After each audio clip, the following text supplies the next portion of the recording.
Ben, merci à toi David et bonjour à tous. Moi je me présente, c'est Lucas Schaff, j'ai 26 ans et je suis tombé dans la Carnie, quand j'avais, il y a une quinzaine d'années maintenant.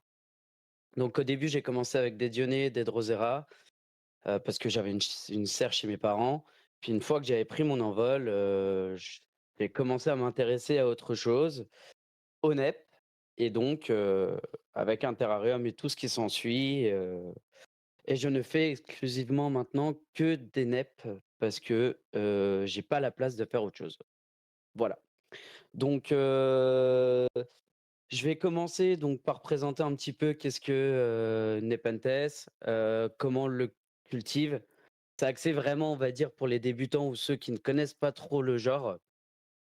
Je sais qu'il y a des personnes comme Dorian, qui ils sont, plus que des experts dans le milieu et où ça les conseils seront, généraux, en tout cas, je vais essayer d'être le plus complet possible, en présentation et je ferai une deuxième partie sur, Bicalcarata et le mutualisme avec, sa fourmi. Ce sera plus en deuxième partie de comme David l'a dit. Donc on va commencer tout de suite. Hem, hop. Donc dans un premier temps, je voulais déjà remercier, Cédric et François, pour, l'autorisation d'avoir utilisé leurs photos. Parce que j'ai utilisé quelques photos de mon terrarium et de mes installs, mais pour compléter vraiment la chose, j'ai vraiment tapé dans leurs photos.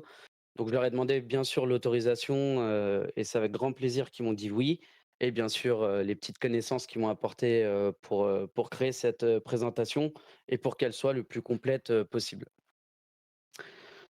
Donc en premier, on va parler un petit peu des généralités, des NEP, qu'est-ce que c'est, les urnes, et cetera. C'est l'unique genre des Nepentacées. C'est l'unique espèce, qui du genre. C'est assez important.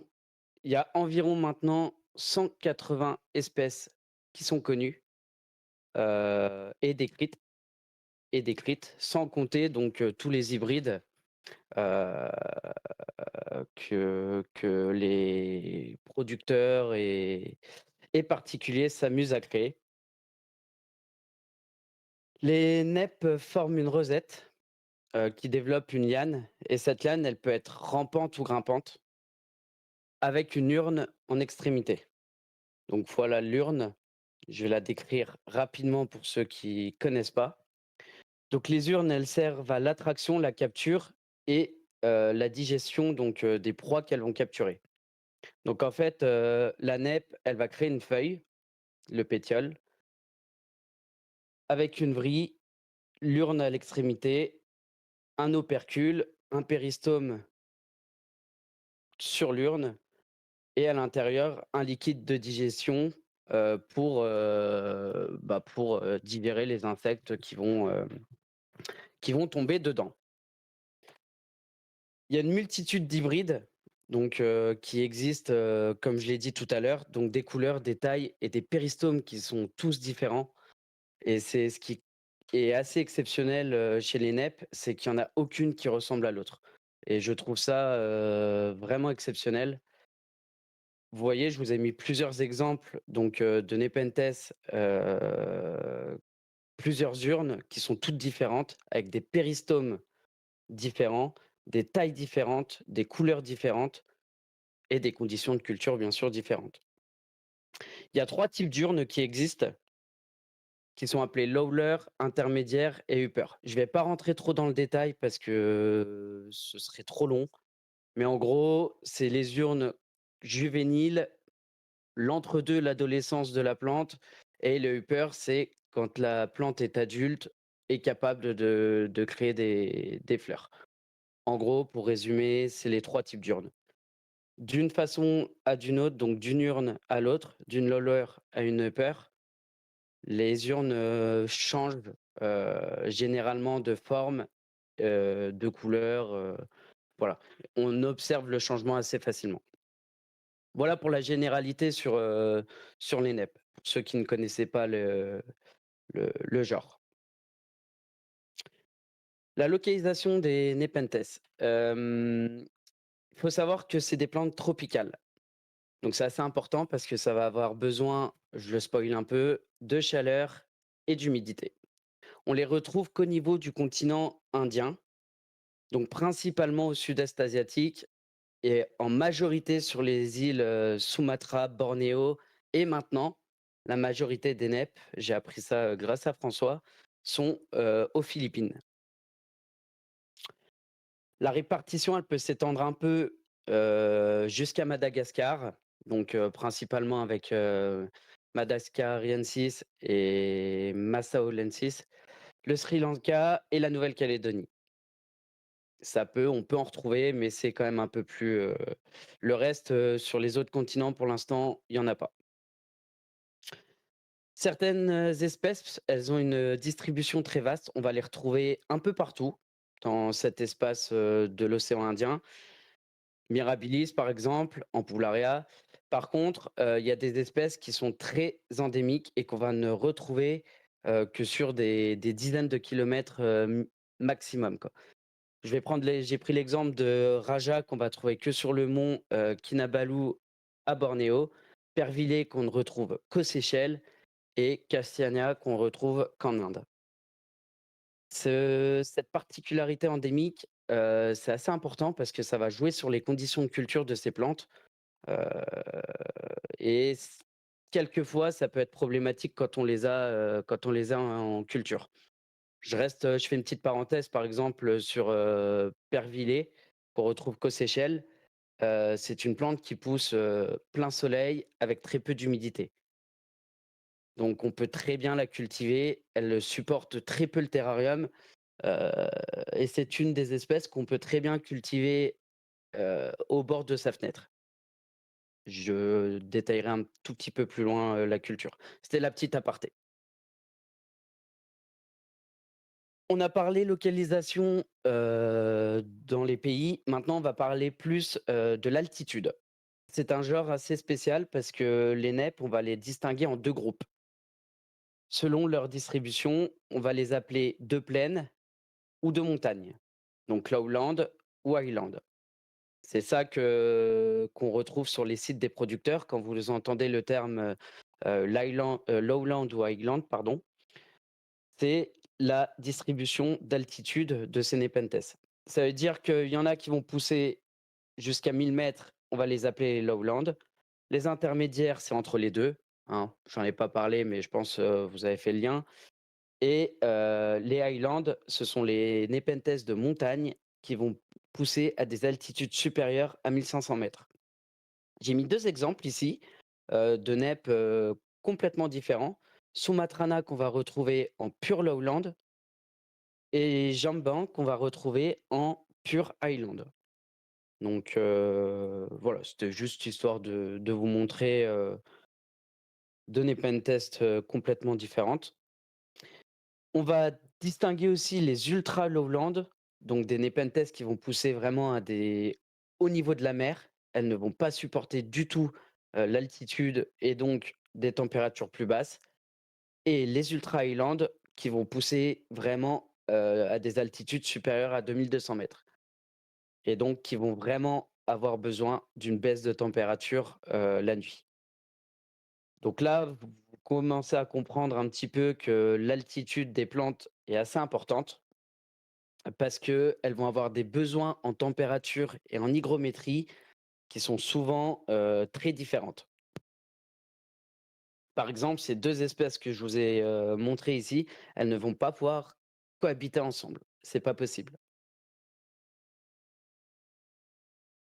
Je vais parler un petit peu des biotopes maintenant. On a parlé de l'altitude, on a parlé des donc vous avez déjà commencé à comprendre qu'il y avait pas mal de biotopes différents puisque certaines vont pousser en pleine montagne, d'autres vont pousser au niveau de la mer dans les forêts tropicales. Par contre, j'ajoute qu'il y a pas de règle précise, ça va dépendre des espèces, de chaque espèce et encore. Pour une simple espèce, j'ai pris le cas donc j'ai pris l'exemple de François May qui est un adepte des voyages à Bornéo. D'ailleurs, je vous ai mis son site à la fin, j'en parlerai en annexe. On va prendre l'exemple de Rinwar Tiana qui a été retrouvé à Bornéo dans une mine abandonnée, dans 3 substrats différents, enfin dans 3 types, de biotopes différents. Un biotope marécageux, tourbeux, assez aéré et minéral, donc limite de la roche et en épiphyte. Donc 3 plantes, enfin c'est la même espèce, 3 substrats différents. Ça commence à vous montrer aussi que ce sont des plantes qui peuvent être, qu'on peut adapter. Il n'y a pas de règle de substrat, on peut l'adapter assez facilement, mais avec du temps et de la patience, bien entendu. C'est pour ça que j'ai mis en rouge, cette petite phrase: «Faut pas s'arrêter au substrat, il y a de l'adaptabilité». On va rentrer un petit peu plus en détail maintenant dans la culture, à proprement parler de ces plantes. J'en fais une généralité, c'est pas une science exacte parce que vous allez voir qu'il y en a certaines qui seront intransigeantes, mais d'autres, comme j'ai commencé à en parler, où c'est un peu plus léger. Par contre, pour les autres, plantes carnivores, comme les dionnées, les drosera, c'est le même schéma. Elles sont carnivores parce qu'à la base, elles poussaient dans des substrats très pauvres. Donc, il lui faut un substrat pauvre, de l'eau osmosée, déminéralisée ou de l'eau de pluie, donc voilà, comme les autres et de la lumière. C'est, les 3 conditions de base, que toutes les plantes carnivores ont besoin et c'est nécessaire. Par contre, les Nepenthes, c'est des plantes, tropicales, qui ont besoin de température et d'hygrométrie suffisante et ces 2 paramètres, elles sont quasiment toutes intransigeantes. J'ai rajouté une petite phrase en petit parce que certains diront: «C'est pas trop vrai» et cetera, mais avec de la patience, tout est possible. On peut très bien, adapter ces plantes dans la limite du raisonnable. Une highland, comme j'ai montré tout à l'heure, ne pourra pas pousser avec une ultra lowland. C'est pas possible. Par contre, les intermédiaires, on peut être très, très souple avec et donc on peut largement, se passer de d'une hygrométrie, supérieure à 75. Donc je vais y revenir après en détaillant, mais voilà. Il faut, bien comprendre que la température et l'hygrométrie pour la culture des Nepenthes, c'est très important. J'ai fait une petite fiche simplifiée pour nos, petits débutants qui nous regardent. Donc ça convient, largement cette fiche à tous les cultures, enfin à la culture des hybrides de jardinerie. Tous les hybrides qu'on va pouvoir trouver en jardinerie, donc le fameux Ventrata, Hookeriana et j'en passe et j'en passe. C'est tous des hybrides, hein, généralement en jardinerie, hein. Heu, donc ils sont très tolérants. Les hybrides, à proprement parler, comme ils sont croisés entre, un mâle et une femelle Nepenthes, je fais la petite aparté pour la suite, heu, ils vont taper des caractéristiques des 2 et donc être plus tolérants, plus souples sur la température et l'hygrométrie. C'est pour ça donc qu'on va parler, rapidement de la fiche simplifiée avant toute chose, parce que sinon je vais m'égarer. Un substrat classique, tourbe perlite, ça convient largement pour ce type d'hybride ou de la Sphagno morte perlite, voilà. Taper un peu plus de perlite dans la tourbe pour que ce soit un tout petit peu plus aéré, mais ça convient extrêmement bien, tourbe perlite pour ces hybrides, il y a pas de souci. En eau, bah, comme je l'ai dit, les œufs de carnivores, par contre, ça change pas. Eau de pluie, osmosée, déminéralisée, ça convient parfaitement, il y a pas de changement. Concernant l'humidité, on peut très bien, ceux qui ont des vérandas, c'est parfait. Ceux qui ont des petites, ceux qui en ont pas ou qui ont que des fenêtres et cetera, Une sous-coupe de billes d'argile en dessous du pot pour augmenter l'humidité ambiante autour de la plante, ça marche bien. Des pulvérisations régulières au niveau des feuilles, ça fonctionne bien aussi. Voilà. Ça a besoin d'un peu plus d'humidité, mais ça reste, assez tolérant à la température ambiante et à l'intérieur de la maison. Faut quand même, faire attention au niveau de l'arrosage, à pas saturer d'eau. C'est des plantes, voilà, qu'on peut, comparer à des orchidées. Il faut pas saturer d'eau. Il faut toujours que ce soit humide à n'importe quelle période de l'année. Par contre, éviter de, comme les dionnées, de mettre 10 centimètres d'eau dans le pot. Ça risquerait de poser problème aux racines.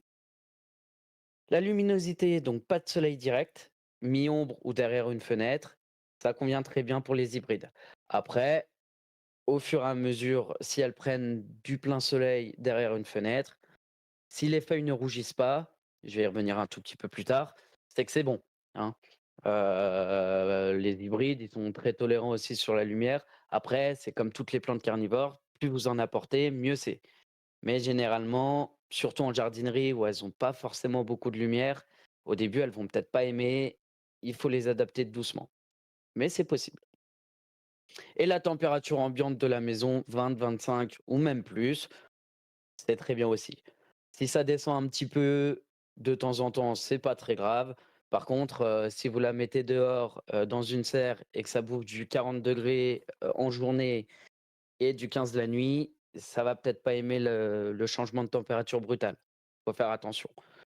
Mais voilà, en gros, c'est pas si compliqué que ça. Faut juste rajouter un tout petit peu d'humidité et la lumière, faire attention à pas cramer au début les feuilles. Mais sinon, il y a pas vraiment de changement par rapport à, pour les hybrides, par rapport à une plante carnivore, classique. Par contre, là, je vais être un peu plus précis pour la suite des diaporamas concernant les lowland et les highland, les espèces pures qu'on va retrouver in situ. Parce que, certaines vont avoir, à cause de leur, localisation et de leur altitude, vont pas avoir les mêmes besoins et vont avoir besoin d'installations, pardon, spécifiques. Le substrat, comme je vous l'ai dit, je vais le détailler un petit peu parce que faut comprendre qu'il y a pas de recette de base. Vous allez avoir, beaucoup de personnes, différentes qui vont utiliser, des substrats différents. Il y en a qui utilisent, de la tourbe et de la perlite. C'est pas rare du tout. Comme je l'ai dit, ça convient très bien pour les hybrides, mais il y a des Nepenthes qui sont un peu plus terrestres que d'autres, Rafflesiania, Ampullaria, et à qui ça va vraiment pas déranger, d'avoir de la tourbe et de la perlite à 100. Voilà. Faut toujours avoir quelque chose qui va aérer le substrat, donc de la perlite, un peu plus que pour les Dionnées et les Sarracenia.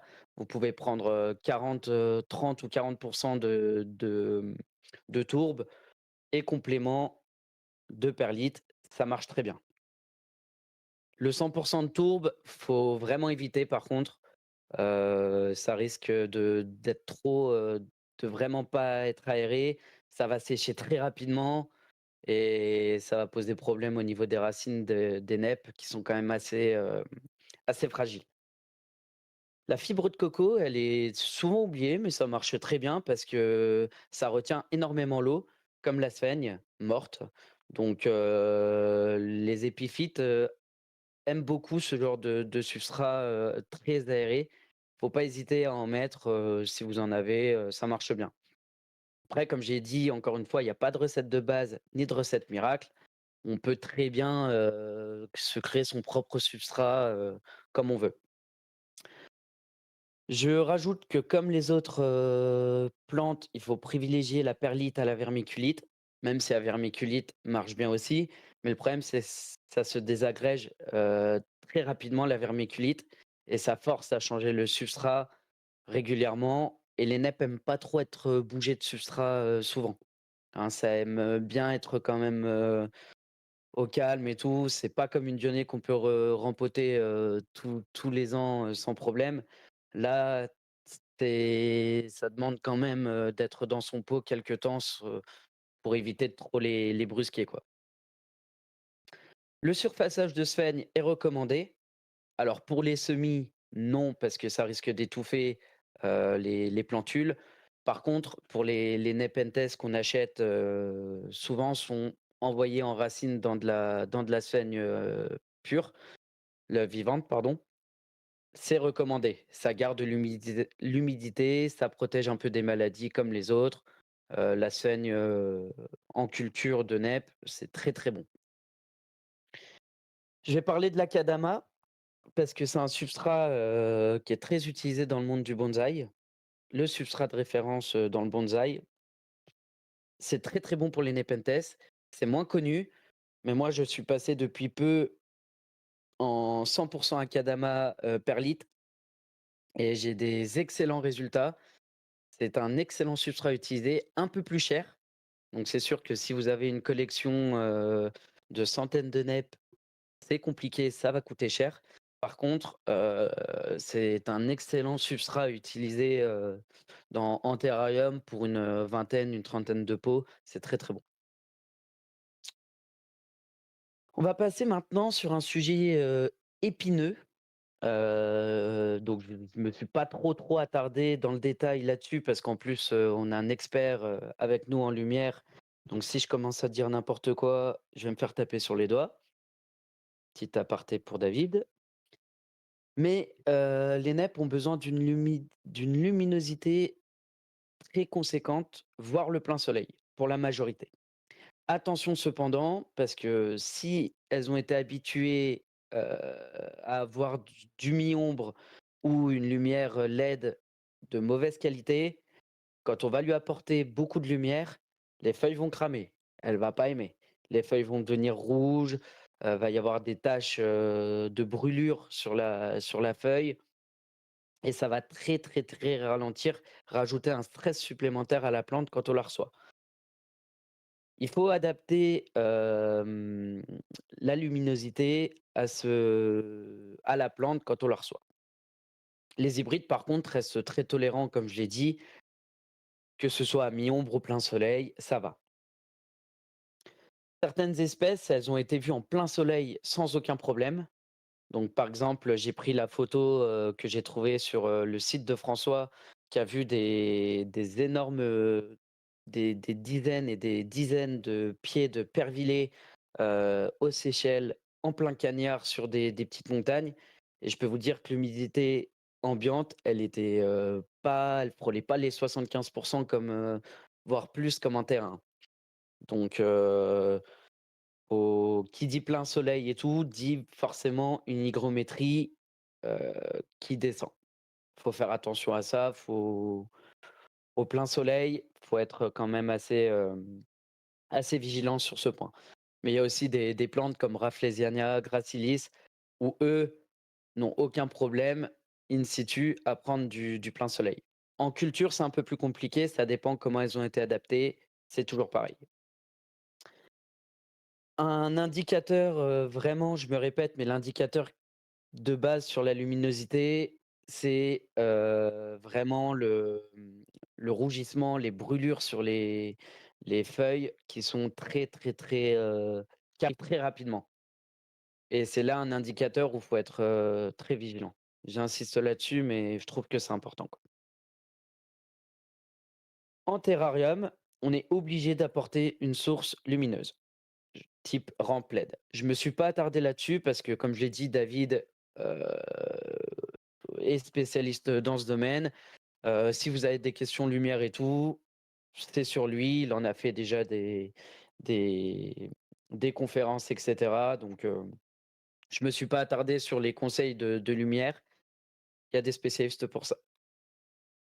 Personnellement et ça va rester, mon avis, c'est que mes Lowland, je leur en ai mis des watts, et je peux vous dire que ça a pas aimé. Alors que pourtant ça avait, beaucoup de lumière. La plupart des lowlands poussent quand même, dans des marécages, dans des forêts sous les arbres, les ampoularias et cetera.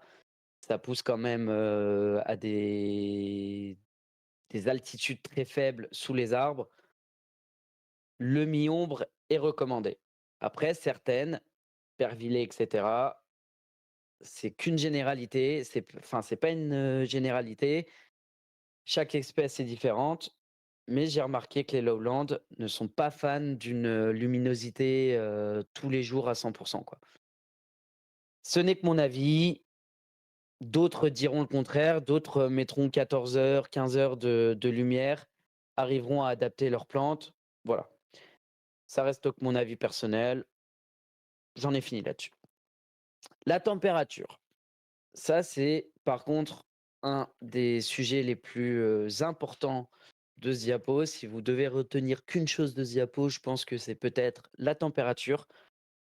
Comme je vous l'ai dit, de toute façon, les lowlands, c'est de la chaleur tout le temps. Les highlands, ça pousse en montagne à des 2000, des 3000 mètres d'altitude. Faut les refroidir. Il y a pas le choix, c'est comme ça. Faut évidemment se renseigner sur la localité, du Nepenthes qu'on va acheter. C'est pour ça que généralement, les pros comme Cédric, tous les sites, que vous allez retrouver, du NEP, généralement, c'est précisé s'ils sont lowland ou highland et ça, faut vraiment respecter, même si vous trouvez la plante magnifique. C'est vrai que les highlands sont vraiment magnifiques, mais si vous n'avez pas la bonne install, c'est mort. Il faut vraiment avoir une pièce dédiée, un terrarium qui refroidit, un système de refroidissement et généralement, c'est du refroidissement à 15 degrés, voire en dessous, hein, entre 10 et 15 degrés la nuit, hein. Donc il y en a déjà qui ont fait ce genre d'install. Ils sont rares parce qu'il faut commencer à bidouiller des refroidisseurs de frigo, tout ça, des chambres froides, mais enfin, ceux qui ont des islands, généralement, c'est des serres à l'extérieur. Je suis pas un spécialiste là-dedans, donc je m'attarderai pas sur, la culture des highlands, purs, mais je vais vous donner les petits tips à respecter en termes de température. Les lowlands, comme je l'ai dit, c'est température chaude et stable tout le temps, toute l'année. Voilà. Supérieur à 25 degrés le jour, 30 degrés voire plus pour les ultra lowlands pardon, du type, Bicalcarata, Campanulata. Ça reste des plantes qui ont besoin de chaleur, toute la journée et des chaleurs avoisinant les 30 degrés voire plus. Bicalcarata, s'il a pas minimum, 29-30 degrés, déjà, vous allez le voir par la suite en deuxième partie qu'il est pas évident de culture, mais alors en plus, si on lui apporte pas les 30 degrés minimum, il poussera jamais. Il poussera pas. La nuit, les lowlands acceptent une légère baisse, mais pas en dessous des 20 degrés. Il faut éviter. Voilà. Après, ça reste qu'une généralité encore. Les hybrides, les intermédiaires hybrides, on peut très bien leur mettre, du 16, du 18 degrés la nuit, du 25-26 le jour. Ils sont très tolérants, il y a pas de souci. Je fais une aparté à la fin, je vous montrerai 2 petits sites, qui permettent de retrouver les altitudes des Nepenthes. Je vous l'avais pas précisé avant, j'aurais dû, j'ai oublié, mais je vais vous faire une petite, j'ai 2 petits sites qui sont très sympas pour, checker un petit peu les températures et tout ça. Je vous montre ça juste après. Je reviens sur mon diapo, les islands, température chaude le jour et qui baisse la nuit, voire qui baisse beaucoup. 25 degrés le jour, c'est très bon. Par contre, il faut que ce soit une baisse significative. Donc je rajoute le mot significatif est important ici parce que, il faut qu'il y ait une chute, pas de 3-4 degrés quoi. Il faut vraiment que la chute, elle soit, très importante. Une dizaine de degrés, minimum et encore plus l'hiver où là, ça redemande, aussi forcément l'hiver en montagne, bah, il fait très froid. Donc là encore, c'est des conditions, mais comme je m'y connais pas vraiment, en Highland, je me suis pas, attardé, beaucoup plus que ça. Certains comme Dorian et tout pourront apporter d'autres petits tips pour les Highlands, mais il faut une baisse significative en dessous de 18 degrés, voire pour certains encore moins parce que, par exemple, l'Ami pousse à une altitude, minimum de 3000 mètres quoi. Enfin 3000 mètres de d'altitude, c'est énorme pour une plante. Enfin, une plante carnivore tropicale, quoi. Les intermédiaires, ils sont quand même plus flexibles au niveau des températures, donc les hybrides extrêmement tolérants aussi. L'acclimatation à des températures, des lowlands en highland est possible. L'inverse, c'est plus compliqué. Comme ça demande de refroidir la nuit, l'adaptation doit se faire, très, très, très longuement. Encore une fois, ex excusez-moi, encore une fois, ça reste des généralités. Les plantes, elles sont capables d'adaptation, mais par contre, il faut, vraiment, que ce soit une adaptation, très longue dans le temps, quoi. Sinon la plante, elle poussera jamais ou alors très longuement, quoi. Juste avant de passer à l'hygrométrie, je vais vous montrer 2 petits sites sympas que je vous ai mis, à la fin en annexe. Donc on a un petit peu, la plupart des ce premier site qui rassemble un petit peu de manière tableau, la plupart des espèces communes en culture pour vous faire une idée un petit peu des altitudes.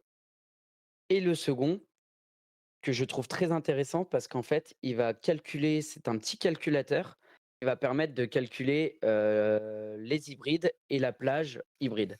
Donc si je mets par exemple campanulata et que je mets ampullaria, il va calculer et il va dire que c'est, un en culture lowland que la plante va se développer le mieux.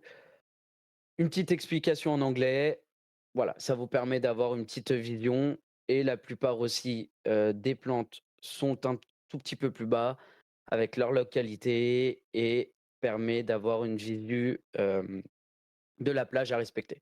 C'était la petite parenthèse, je vous ai mis les sites en annexe, ils sont sympas, ça peut servir. Voilà. Petit aparté fini, je repasse sur l'hygrométrie. L'hygrométrie est aussi un paramètre important. C'est des plantes tropicales, ça vit dans de l'humidité. En général, ça a besoin d'une hygrométrie élevée, supérieure à 75. Je voulais pas mettre 80, mais si c'est 80, c'est encore mieux. C'est tout aussi bien. Généralement, c'est pour ça qu'on utilise un terrarium pour la culture à l'intérieur ou une serre à l'extérieur, mais avec les contrôles température, hygrométrie assez précises. Attention à la ventilation dans les cultures en terrarium, surtout pour les islands où il y a un fort, risque de pourriture, dans le terrarium. Voilà, c'était la petite aparté sur la ventile. Par contre, encore une fois, comme vous l'avez vu avant, on peut très bien cultiver les Nepenthes de jardinerie avec de simples pulvérisations quotidiennes pour augmenter l'hygrométrie ou sur des billes d'argile, dans une petite soucoupe d'eau, de billes d'argile pour augmenter l'humidité ambiante. Voilà.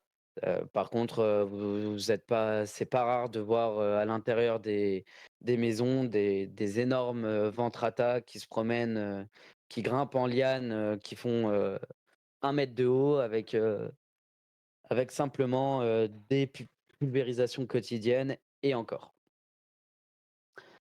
Je parle, rapidement de la culture en windowsill. Donc en fait, c'est la culture à la fenêtre. François est, je vais pas dire un expert là-dedans, mais, a expérimenté la chose et avec, brio. Par contre, ça demande, vraiment, vraiment, d'où la faible hygrométrie. On ne peut pas passer d'un terrarium 85-90 d'humidité à la culture à la fenêtre du jour au lendemain. Ça va demander une adaptation très importante dans le temps, avec des semaines et cetera et cetera. Donc ça, je me suis pas attardé là-dessus non plus parce que c'est pas mon domaine. Je ne pratique pas ce genre de culture et ça reste assez complexe pour des débutants ou même des confirmés, hein, qui vont perdre des plantes, hein. Il en a perdu, des dizaines et des dizaines. Mais voilà, c'est tout à fait possible de cultiver, ces Nepenthes, lowland ou intermédiaire à la fenêtre. Voilà pour la culture, simplifiée des lowlands et des highlands. Je vais passer rapidement à la création d'un terrarium lowland, parce que c'est ce que j'ai fait moi personnellement. C'est ce qui est généralement le plus simple à faire. heu, car la complexité de refroidir le Terra Island, enfin, voilà, c'est quand même, très compliqué. Donc je préfère m'attarder que sur le Hollande et vous laisser chercher, fouiller sur le net, pour la création d'un Terra, Island. Donc il peut être paysager ou semi-paysager. Paysager total, donc c'est créer une espace tropical avec carrément le substrat dans le terrarium, et cetera, ou semi-paysager en pot. C'est ce que j'ai préféré parce que je me suis toujours dit que si, il y avait une merde dans le substrat, bah, c'est tout le terrarium qu'il faut changer. Quand on a un terra comme le mien qui mesure 1,20 m de long, 80 de haut et 60 de profondeur, je peux vous assurer que le changement de substrat, il pique. Donc tout est en pot et au moins ça évite les problèmes de substrat et ça permet de changer, les pots au besoin. Attention à la taille du terrarium parce qu'en très bonnes conditions, c'est très envahissant et ça grimpe. Comme je vous ai dit, c'est des plantes, rampantes ou grimpantes et certaines peuvent très vite grimper, peuvent mesurer des dizaines de centimètres de hauteur. Donc attention aux petits terrariums, de haut, à un moment ça peut devenir, compliqué, quoi. Pour respecter la chaleur, c'est simple, câble chauffant, résistance d'aquarium dans de l'eau pour augmenter l'hygrométrie aussi. Enfin, il y a quelques petites techniques pour augmenter la chaleur d'un terrarium, rien de très compliqué à mettre en œuvre, hein. Un câble chauffant qui parcourt un peu tout, des tapis, des résistances d'aquarium dans une cuve d'eau pour augmenter aussi, l'hygrométrie. Voilà, il y a beaucoup de choses qui se font pour augmenter la chaleur. On arrive très facilement à des chaleurs, supérieures à 25-30 degrés. Voilà, c'est très bien. La luminosité, une rampe LED, ça va très bien. Et l'hygrométrie, on peut pulvériser manuellement, on peut utiliser un brumisateur. La résistance d'aquarium dans de l'eau, ça augmente aussi, c'est pas mal. On peut laisser un fond d'eau dans le terrarium pour que l'humidité reste ambiante et saturée. Il y a beaucoup de choses qui sont. En lowland, on privilégiera un petit ventilateur aussi pour brasser l'air à l'intérieur. Moi, ça pousse très bien sans ventilo. Dans l'espace de mon terrarium est quand même assez important. Voilà, j'en ai pas perso, mais j'en mettrai peut-être un jour, si l'envie, m'y vient. Voilà pour un petit peu, la présentation, d'un terrarium Loveland. Je vais vous montrer le mien. Donc, bah, voilà, hein. Vous inquiétez pas, la chaleur, elle était pas à 25 le jour, mais, bien supérieure. Mais comme j'ai pris la vidéo et que j'ai dû rallumer, la lumière, pour prendre la photo, la température avait un peu baissé la nuit. Donc, voilà, il fait 1,20 m de long, 80 de haut et 60 de profondeur, donc c'est une belle bête. Je l'ai mis sur un petit meuble, hein, simple. Et puis, vous voyez, j'ai mis un fond de je suis passé au fond d'écorce de pin, une dizaine de centimètres d'eau pour, qu'il y ait toujours de l'eau et une bonne humidité et que les plantes ne soient pas toutes dans l'eau, mais juste au bord. Et là, j'ai eu un petit bac avec une résistance d'aquarium chauffante qui permet avec le câble d'obtenir une température d'environ 28-30 degrés le jour, ce qui suffit amplement, pour mes neps. Je vous ai mis un petit peu quelques plantes quand même de, de de mon terrarium que j'ai prises, hier. Donc on a un Albo marginata green, donc avec sa petite collerette blanche en dessous du péristome qui est inexistant sur cette plante, très jolie. Clipeata, campanulata, un Rafflesia que j'ai, donc brunet speckle, donc avec les petites taches, donc très tacheté et le péristome, strié qui est très joli.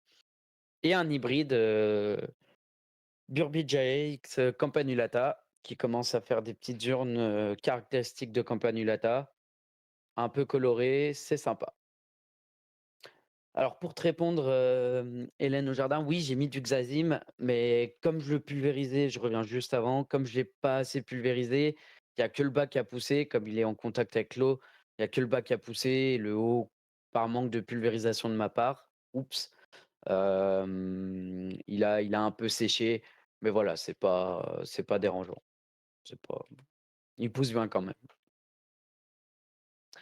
Voilà, donc en annexe, donc voilà, on a un petit peu fini, cette première présentation. Je vous ai mis donc en annexe les deux sites donc pour les Nepenthes d'altitude. Je vous conseille d'aller voir le site A Garden's Chronicle de François May, qui est vraiment une bible, des plantes in situ, des Nepenthes in situ. C'est vraiment, très, très, très enrichissant. Le site de Cédric, donc, qui a une multitude de Nepenthes pour ceux qui veulent se lancer en lowland et en intermédiaire. Les autres, les experts connaissent déjà, par cœur son site, et je me suis aussi aidé d'un petit livre sympa que j'ai trouvé, très instructif à mes débuts, Les Nepenthes, les connaître et les cultiver, de Romain Serment. C'est un très bon livre pour ceux qui veulent se lancer. Il présente pas mal de petits Nepenthes, qu'on peut trouver en culture, régulièrement, des petits tips de culture. C'est vraiment un très bon bouquin, pour débuter, c'est très bien. Voilà pour ma petite présentation, de ce premier chapitre sur la culture des Nepenthes, en général. Donc, je vous remercie de votre attention, et puis si vous avez des questions, et ben, c'est avec plaisir qu'on y répondra avec David, s'il veut bien me rejoindre. Eh bien, avec plaisir, merci beaucoup. Eh ben, c'était ultra instructif. C'était très bien posé, ça a été très bien expliqué. Je pense que les gens ont apprécié la démarche. Merci beaucoup d'avoir fait ce travail de présentation. Et bah, écoute, c'est parfait. Si les gens effectivement ont les questions, je vais revenir juste sur cette fenêtre-là. Tu as du merci, merci, beau travail, bravo. Un petit peu Merci. partout dans le chat. J'espère que ça vous a donné envie. Est-ce que vous avez des questions spécifiques par rapport à ce qu'il a dit? Est-ce que vous avez des tips peut-être à donner, peut-être des choses à compléter, peut-être, je ne sais pas, des infos Ouais, exclusives hésitez pas, hein, hésitez pas, hein. à partager avec nous? Je vais Ah, juste c'est gentil, vérifier. merci pour les retours.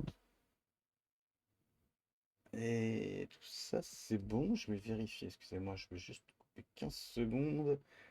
Je vérifie qu'il Et n'y a pas moi, de... j'avais Ouais, une petite question. allez. Euh, c'est quoi le Xaxim? Xaxim? Le Xazim, en fait, Xaxim. c'est des sports, en fait, c'est un support, alors je sais plus la matière, mais en tout cas, c'est des sports de de fougères et tout, de mousse de fougères qui sont, dessus, et quand tu les mets en milieu humide, et ben, ça se met à pousser un peu, c'est un support, en fait, de culture, rempli de spores, de fougères, et cetera. Je sais pas si tu peut-être une définition un peu Alors plus attends, précis, David? sur xazim.fr, bah dis donc.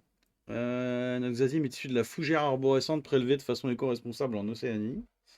Ouais. D'accord, le xazim est une matière naturelle disponible sous plusieurs Ah formats. bon, on me dit tronc Il, de est- fougère, arborescence. Ouais, voilà. il existe des OK, OK. plaques et des troncs, différentes tailles, des demi-troncs, des pots, des super pour plantes épiphytes. Voilà, ça vaut en gros, il y a des grandes plaques de, je vois, enfin grandes plaques, 50 centimètres sur 20 centimètres et le lot de 3 plaques, c'est une cinquantaine d'euros. Voilà. Et tu as prévu de faire pousser des plantes directement dedans ou c'est plus pour Non, le écoute, paysage? c'était juste pour, paysager, parce que j'en avais marre de juste voir les vitres de mon terrain. Mais en fait, comme, la chaleur monte énormément dans le terrain, la chaleur par définition aussi monte. Donc, du coup, ça assèche quand même très rapidement le dessus, et si je le pulvérise pas tous les jours, en fait, il sèche vite en hauteur, quoi. Par contre, tu as vu au début, enfin, je reviens sur je sais pas si on voit, mais non, on voit plus. Ah si, on voit Si, encore. si, si, ouais. Tu vois, toute la partie immergée, ça a super bien poussé, la mousse et tout, et même la sphaigne, hein, dessus, il y a un peu de sphaigne, ça a super bien poussé, mais au-dessus, là, c'est trop sec et ça pousse plus, tu vois? Il y a de l'engrais là-dessus? Non? C'est Non, neutre? non, non, non. Non, Du c'est coup, neutre. on pourrait presque mettre des pinguiculas, quoi.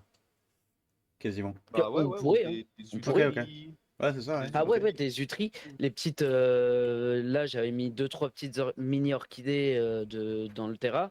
Non. qui poussent très bien. Alors ça fait 5 ans que je les ai, ces orchidées. J'ai plus le nom en tête, mais ça pousse très très bien sur ce genre de support, hein. Ok, Trop bien. Je connaissais pas. intéressant. Ouais, moi non plus. Mais pour tapisser, ouais, c'est super intéressant pour tapisser le fond du terrarium. J'ai trouvé ça très très bien. Ça rajoute un peu de couleur, quoi, tu vois. C'est vrai qu'au lieu de mettre une vieille affiche toute pourrie, Ouais, non, c'est quand mais même plus après, joli, quoi. bon, c'est vrai que c'est pas donné. Il faut quand même qu'elle soit tout le temps humide, tu vois. Ça se S'il renouvelle y a plus ou d'humidité, ça pose. ça se décompose ou ça tient dans le temps là? Ça fait combien de temps que tu Ah les as non, bah celles-là? là, tu vois, ça doit faire 3 ans. Ça doit faire 3 ans que je les ai. Elles ont pas Ok. bougé. Ah ouais, ok, ok. Oui, donc Ah effectivement. ouais, ouais, là, ça fait 3 ans Ok. que je les ai. Ça a pas bougé, hein, le Xazim. Ok, ok. Bah c'est bon à savoir. Bah, je connaissais pas. Je vais peut-être en prendre pour le terrarium en bas, tiens. Ok. Alors, il y avait des petites questions, j'avais vu. Vas-y, vas-y. Je sais J'ai pas. une ventrata, c'est grimpant. Ouais, la ventrata, si elle a les bonnes conditions, je peux te le dire, c'est très grimpant. Ouais, tu peux mettre un tuteur, c'est très bien, grillage aussi. Dès que tu as les bonnes conditions, elle grimpe énormément.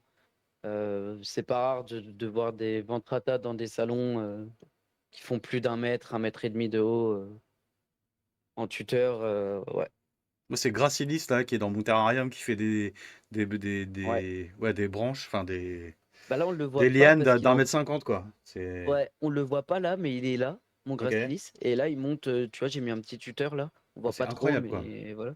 Et il monte quand même assez rapidement, comme les autres en fait, hein. On voit que mes neps en général, là, ils veulent monter quand même assez rapidement. Il y a que en Poularia qui monte rarement. J'ai remarqué qu'il faisait que du rampant quasiment. Enfin voilà, c'est encore une exception, une généralité, mais. Une idée sur la durée de vie des NEP en culture. Ah, alors il n'y a pas de. Je vais dire, il n'y a pas de durée de vie. Ok. Une fois que tu as les bonnes conditions, mais par contre, c'est assez sensible comme plante. Ok.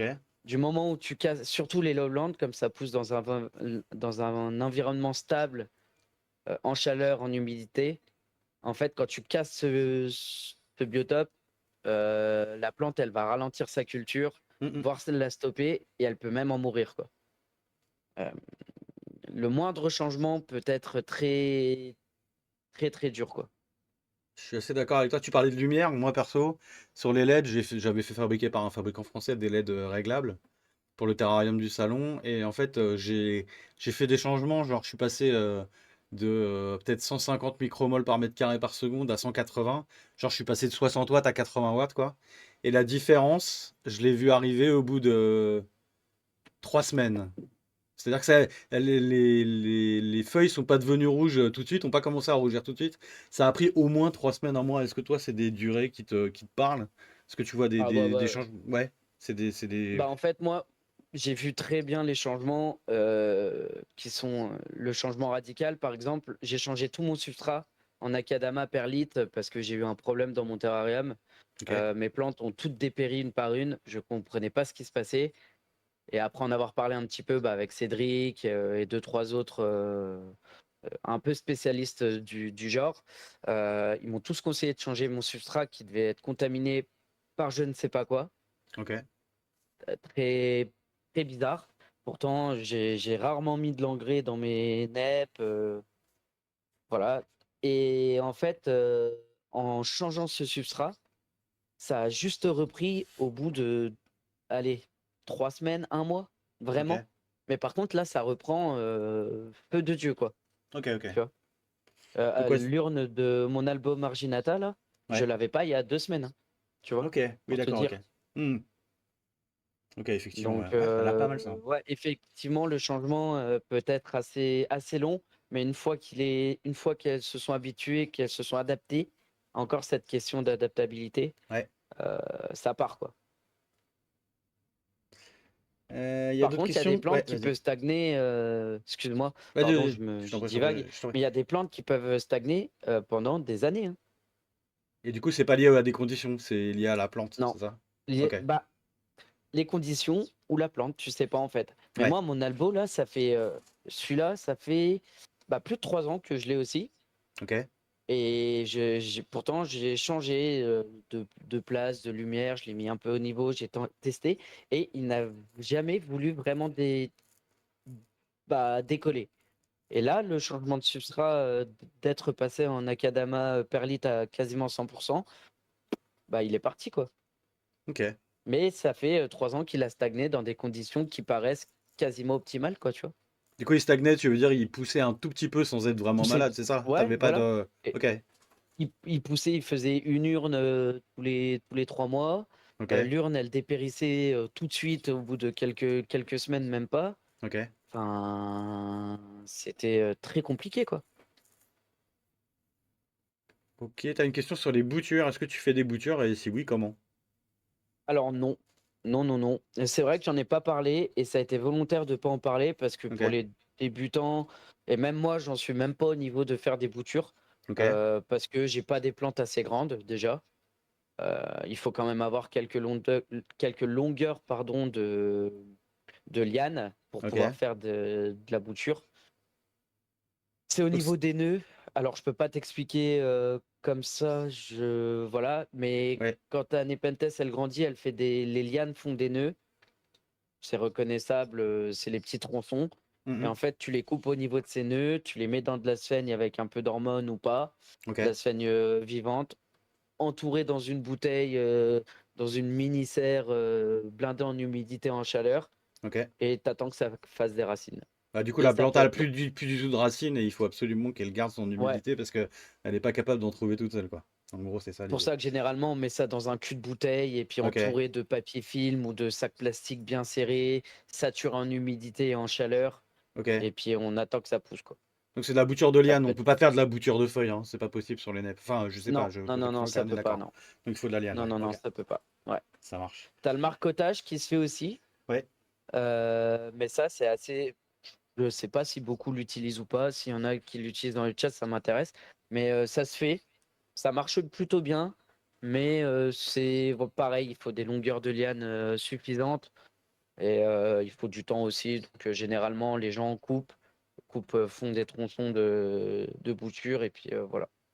Ok. Il y a Dorian qui nous Et dit que ce qui est. d'ailleurs, Ouais, vas-y, Arthur. ouais, juste pour rebondir, on avait parlé de ça du coup, David, à la dernière table ronde. Là, on avait Ouais, parlé un peu comment faire des boutures, le marcotage et tout des Nepenthes, je crois. absolument. Je vous invite à regarder. Je sais pas si. Ah non, elle est pas encore sur le. Je l'ai pas encore mise en live. Je suis désolé. Ce sera bientôt sur YouTube pour ceux qui l'ont loupé. Petit conseil de Dorian qui dit que c'est possible aussi sur un Terra de mettre du mylar, qui est un Ouais, espèce d'aluminium. C'est une surface qui permet de réfléchir la lumière, effectivement.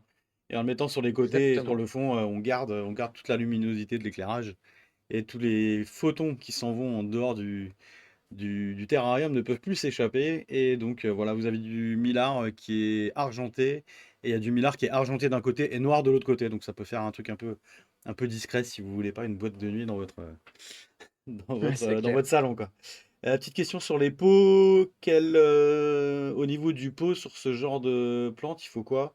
Quelle taille et quelle contenance, en gros? Bah, vous voyez, mes pots sont pas très grands. Après, ça dépend de la taille de la plante, hein. Euh, Après, c'est pareil. Il y a des Nepenthes qui vont préférer pousser en petits pots. J'ai eu cette discussion avec Cédric quand j'étais allé visiter ses serres l'année dernière. En fait, il y a des plantes dans des gros pots, elles vont pas du tout se plaire. Par contre, en changeant de pot et en mettant dans des plus petits pots, vont redécoller tout de suite. Il n'y a pas de taille standard, j'ai envie de dire, hein. Ça dépend de votre appréciation par rapport à la taille des feuilles. Je veux dire, mon gros Bical Caratas, si je le mets dans un tout petit pot, c'est sûr que ça va peut-être pas lui plaire. Faut que ce soit, voilà, on va dire par rapport à la plante, faut que ce soit équitable, on va dire. C'est à vous de juger, quoi, Ok, hein. Les, les petits Nepenthes que j'ai là, c'est dans des pots standards. Campanulata, il est dans un pot standard. C'est 9,9 ou 6,6, je ne sais pas c'est quoi ok, le ok. standard. Mais c'est un petit pot carré, voilà quoi. Il n'y a Classique, pas quoi. de hauteur. Ok. Par contre, c'est sûr que si on met un ventrata de 2 mètres de haut là-dedans, dans un tout petit pot de 9,9, ça va pas aller. Ça va être Voilà, compliqué, ouais. c'est compliqué. On est d'accord. Pour répondre à ta question, Eskend, moi, la Gracilis que j'ai là, qui a fait une liane Une grosse énorme, liane? elle est dans un pot qui doit faire, ça doit être du 12 par 12 par 12, un truc comme ça. Ouais, Voilà, ça doit faire un bah, litre tu et vois? demi, quelque chose comme ça. Voilà, c'est pas la peine d'être que ce soit. Après, dans un terrarium, ça dépend de la hauteur que tu as, c'est ce que tu disais.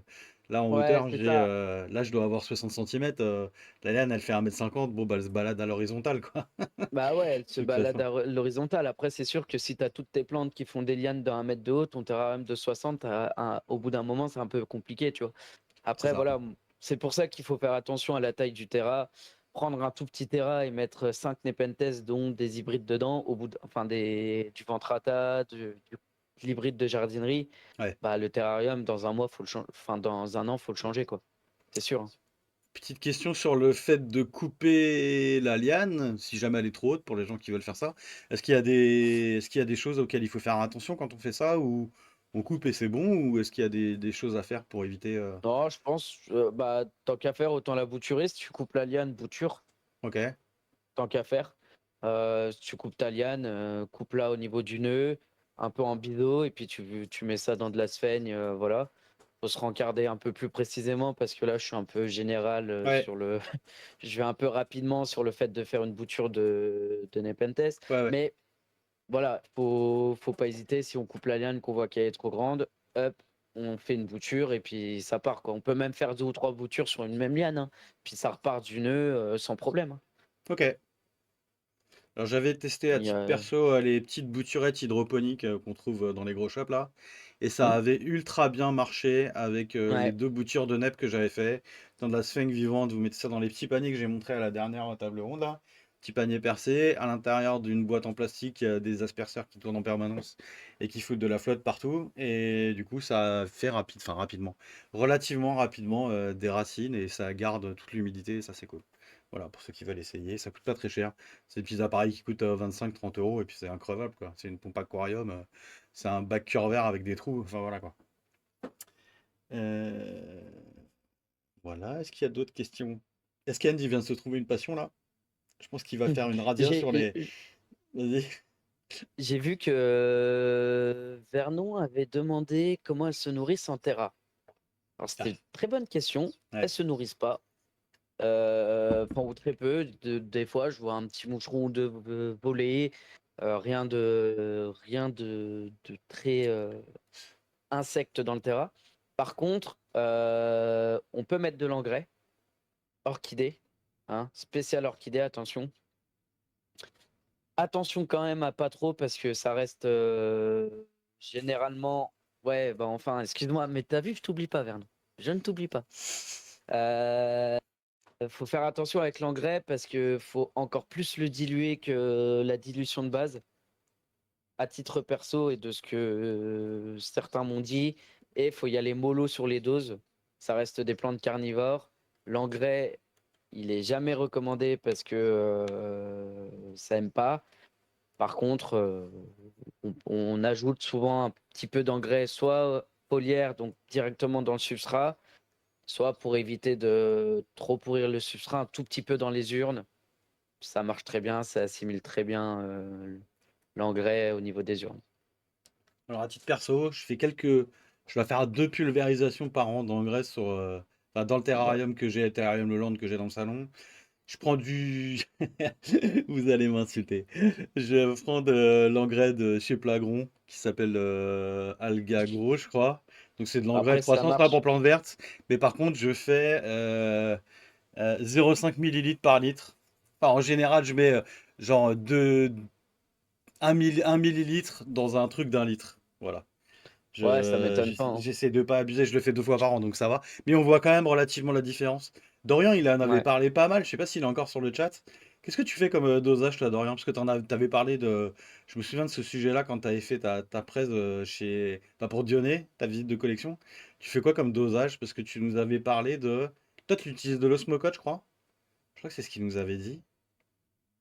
Mais je suis pas sûr. Je reparlerai de l'engrais, mais les népenthes sont très Ouais. demandeuses de nutriments, ok. Ça marche. Bah écoute, si le jour où tu veux venir faire une conf sur l'engrais dont tu parlais tout à l'heure, évidemment, tu es le bienvenu. Parce que ça va intéresser pas mal de monde. C'est un sujet qui est assez débattu, je crois.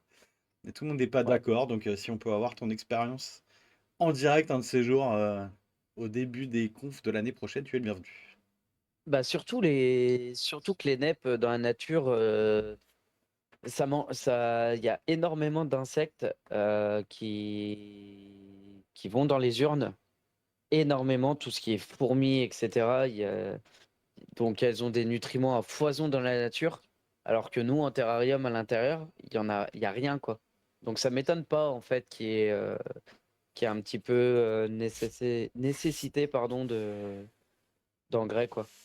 Après, la plupart des engrais à utiliser sont des engrais où il faut un apport en azote assez haut, assez important. C'est surtout l'azote que les Nepenthes ont besoin. Je vais en reparler un petit peu de l'azote parce que j'en parle dans la suite de la conf. Et Mais c'est surtout d'azote que les NEP ont besoin en termes d'engrais. alors, il y a Hélène qui nous parle de liquide océan. Je suppose que c'est un nom d'engrais. J'ai vu passer Ouais, ça, mais ouais. ok, c'est la même chose. C'est Bon, oui, je crois que d'ailleurs c'est celui que Cédric m'avait conseillé, vend sur ok, son site, il me semble. d'accord. Liquide océan, c'est voilà, un Ok, engrais assez bon, utilisé, mais il faut le diluer beaucoup, hein. Enfin, je sais que moi je le dis, je le dilue au 1/10, je crois. Et encore, ok, ça fait longtemps que j'en ai pas utilisé, tu vois. ok. Faudrait Dorian nous peut-être donne que l'info j'y mette de. un peu, Ouais. moi. Dorian, il nous dit environ 80 ppm par utilisation. Donc ça, je pense que c'est la valeur que tu sors de ton Ah oui. TDS mètre. Là, c'est ce qui permet de savoir combien d'engrais il y a dans l'eau. Donc ça nous donne une bonne valeur. Ouais, c'est cool pour pouvoir se repérer. 80, c'est des ppm, ça doit être partie par million, je crois. Donc 80 Particules ppm, par million, ouais, je crois. ouais, c'est ça. Il utilise plusieurs types d'engrais organiques, minéraux, riches en azote. 80 ppm, voilà. Et donc il dit que ces NEP mangent beaucoup dans la nature. Donc effectivement, il n'y a pas de raison. Et Vernon nous dit qu'un blanc d'œuf, on disait dans le Mhm. temps. Ok. Ah, mais ça, c'est riche Euh, en protéines. ah, tu m'étonnes. Je Et sais pas c'est pas comment ça se assimilé par distribue, les mais. NEP. Très peu. Ok. Ah, ok. Bon. Eh ben écoute, je suis curieux de savoir, d'avoir un peu le détail, Vernon, de l'application du blanc d'œuf. Sinon, il y a aussi la technique de nourrir directement les plantes, hein. Tu peux mettre Oui, des. Moi, oui. j'utilise des paillettes pour poissons, là, des trucs Ça marche très de bien dans les métal. urnes, ouais. Ouais, Ouais. mais bien les diluer par contre, parce que si t'en mets une fois trop, en fait, ça te crame le piège, donc il faut faire Ah un bah peu c'est gaffe. sûr, ouais, Et si c'est tu le passes sûr. assez souvent, ça mime en fait des captures de proie, quoi, donc ça fonctionne assez bien, ouais. Ok. Mm, mm. Ça marche. Bah écoute, je te propose qu'on passe à la suite. Eh ben allez, Si ça allez, va à tout le monde, je recoupe mon micro, je te repasse la parole et on discute ensuite. Je te laisse la parole là. ça marche. Eh ben on passe à la seconde partie du coup. Donc je vais parler d'une relation symbiotique entre Nepenthes bicalcarata et Camponotus schmidzi, donc qui est une espèce de fourmi. Je vais détailler les deux, d'accord? Je vais détailler un petit peu Bicalcarata et la fourmi pour que vous ayez déjà une idée. Puis après, on va parler vraiment de la relation symbiotique et des résultats d'une étude en fait qui a été faite et dont je me suis basé. C'est une étude par Vincent Basile de l'université de Montpellier qui a travaillé sur cette relation symbiotique pour comprendre pourquoi il y avait cette fameuse symbiose avec la fourmi. Et ça va vous aider, ça va vous faire comprendre pourquoi Bicalcarata est aussi difficile de culture, parce que c'est un pur lowland, mais très difficile de culture. D'ailleurs, c'est le mien que vous voyez là. Au fait, au passage, j'ai utilisé la photo de mon Bicalcarata de l'année dernière. Donc, un beau piège bien rouge. Voilà, petit aparté. Je vais commencer sur la plante, sur la présentation de Bicalcarata. C'est un pur lowland. Il pousse en dessous de 500 mètres, pur. Il n'y a pas endémique de Bornéo, on ne le trouve que sur Bornéo. Retenez bien l'endémique de Bornéo pour la suite. C'est une espèce terrestre qui affectionne les marais très tourbeux et les forêts de basse altitude. On le retrouve un petit peu épiphyte aussi. Il tend à grimper, se mettre aux arbres aussi, mais la plupart du temps, on le trouve vraiment dans des sols assez tourbeux de Bornéo. C'est un très grand Nepenthes avec des lianes qui peuvent mesurer in situ plus de 25 mètres. C'est en termes de longueur de liane, un des plus grands Nepenthes qui existent en Lowland. Je vous ai mis une petite photo in situ de la plante que j'ai trouvée sur internet. Pour le coup, on peut voir la longueur de la liane qui est assez importante. La particularité principale du Nepenthes, sa caractéristique, j'aurais dû mettre plus précisément, c'est ces deux espèces de crocs sous l'opercule de la plante, donc que vous pouvez voir ici. Je vous ai mis les photos de Bornéo exotique in situ. Vous voyez la plante adulte, l'urne upper, l'urne lower. Donc la mienne, on a vu que c'était une urne lower. Donc la mienne, mon Nepenthes est encore jeune du coup. Et on voit dans l'habitat, je vous ai mis vraiment dans l'habitat le Lowler. On peut voir vraiment ces deux gros. La particularité, c'est que c'est là, sur cette plante, sous ces crocs, qu'il y a les glandes sécrétrices de nectar qui vont attirer tous ces insectes et qui vont servir de nourrir les insectes. La particularité aussi de ce Nepenthes, c'est que le tendril est très épais. Donc le tendril, pour ceux qui ont zappé la petite photo du début, c'est la vrille, c'est la tige en fait qui supporte l'urne, qui longe la feuille jusqu'à l'urne pour vulgariser ça.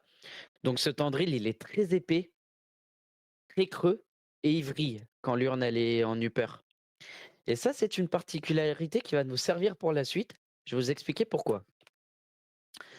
La particularité du NEP aussi, c'est que ça produit peu de cire glissante à l'intérieur de l'urne. Et ça va faire le lien aussi donc avec la symbiose des fourmis. C'est que c'est un Nepenthes qui ne produit peu de cire et qui va avoir la difficulté de digestion parce qu'il ne produit pas d'enzymes catalyseurs, comment je peux dire, d'enzymes qui vont détruire les insectes. En fait, c'est un Nepenthes qui produit que du liquide sans enzymes.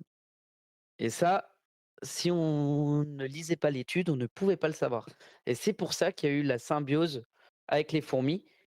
C'est que sans les fourmis, il y a pas de digestion des insectes par le NEP. D'où la difficulté de le cultiver en terrarium. C'est que si on ne lui apporte pas un peu d'engrais, bah, vous allez voir qu'il va avoir beaucoup, beaucoup de mal à se développer. J'ai spoilé un petit peu, mais ça fait le lien avec la suite. Je vais parler maintenant de notre petite fourmi, donc Camponotus schmidzi. Donc, je vais parler un petit peu, je ne vais pas rentrer trop dans le détail parce que je ne gère pas les insectes. Je ne suis pas spécialiste, mais je voulais quand même faire une petite présentation de la fourmi parce que c'est important. Donc, c'est une fourmi dite charpentière, donc d'où le nom Camponotus et l'espèce schmidzi, qui est elle aussi bizarrement endémique de Bornéo. On ne va la trouver que sur Bornéo, tout comme notre fameux Bicalcarata.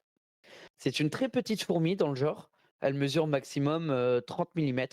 C'est assez petit. Et là, vous voyez, c'est une fourmi qu'on a trouvée. C'est une petite larve. Elle doit avoir enfin, une fourmi qui n'est pas encore adulte, de ce que j'avais lu. L'habitat de la fourmi, elle va être que les vrilles de Bicalcarata. On ne va pas la trouver dans la nature comme ça, dans la terre, en terrier. Elle ne va habiter que les Nepenthes Bicalcarata. D'où aussi le fait que ça va faire des petites colonies, que d'une trentaine à 50 individus maximum. Les colonies de ce genre de fourmis, vu que ça ne va prendre une plante, une colonie. Voilà. On va pas aller plus loin dans le détail. Donc du coup, les colonies sont souvent quand même assez petites. La fourmi ne vit encore une fois que grâce à la Nepenthes. Par contre, la Nepenthes peut vivre sans la fourmi, mais on va voir que c'est quand même difficile. La capacité aussi est assez incroyable pour cette fourmi parce que c'est une fourmi qui nage, qui plonge même, et qui a la capacité de remonter dans l'urne pour aller chercher euh, les insectes. Donc c'est quand même assez incroyable ce genre de fourmi. C'est une des rares à le faire. D'où aussi la relation symbiotique. On va passer un peu plus dans le vif du sujet. Euh, donc sur la symbiose, qu'est-ce que c'est? Je vais essayer de faire une définition simplifiée. Il faut déjà enlever le parasitisme de la tête. C'est pas ça du tout. Ça veut dire que il y en a pas une qui va prendre le dessus sur l'autre. Donc la plante ne va pas prendre le dessus sur la fourmi et la fourmi ne va pas nuire à la plante, au contraire. Tous les deux vont avoir cette relation main dans la main. Ils vont s'aider pour pouvoir vivre, survivre et même se développer ensemble. Donc, je vais commencer par dire que Bicalcarata est dit myrmécophyte. Ça veut dire qu'il va apporter nourriture et protection à la fourmi. Donc, la fourmi va utiliser les vrilles, le tendril des urnes Upper seulement pour son nid. Donc, j'ai mis une petite photo que j'ai trouvée dans l'étude de Vincent Basile, que j'ai cité en fin de présentation. Vous aurez le lien pour ceux que ça intéresse d'aller creuser cette étude.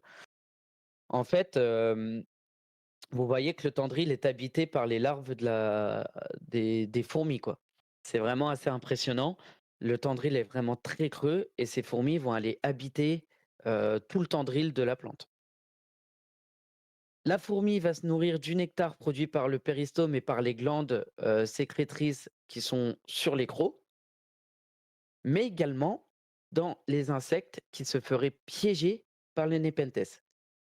Donc, en fait, on voit là les fourmis qui se nourrissent dans un premier temps du nectar, sauf qu'elles vont aussi se nourrir en embuscade. Elles vont être en embuscade sous le péristome, vont attendre que les insectes tombent à l'intérieur du piège, vont aller les chercher et vont aller les remonter sous l'opercule pour se nourrir.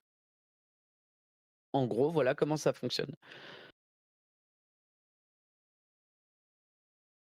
On voit les petites ouvrières qui n'hésitent pas à aller sur le piège et sur le péristome, mais sans tomber dedans. Il y a très, très, très peu de cadavres de fourmis qui sont retrouvés au fond du piège.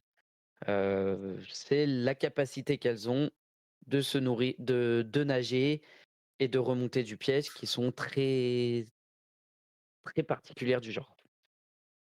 En échange de ça, donc la fourmi qui se nourrit, qui utilise les vrilles pour l'habitat, la fourmi va protéger l'urne en dégradant les proies. C'est un épenthes qui, même en Upper, a souvent les pièges qui traînent par terre. Le problème, c'est que du coup, ça va attirer énormément de fourmis.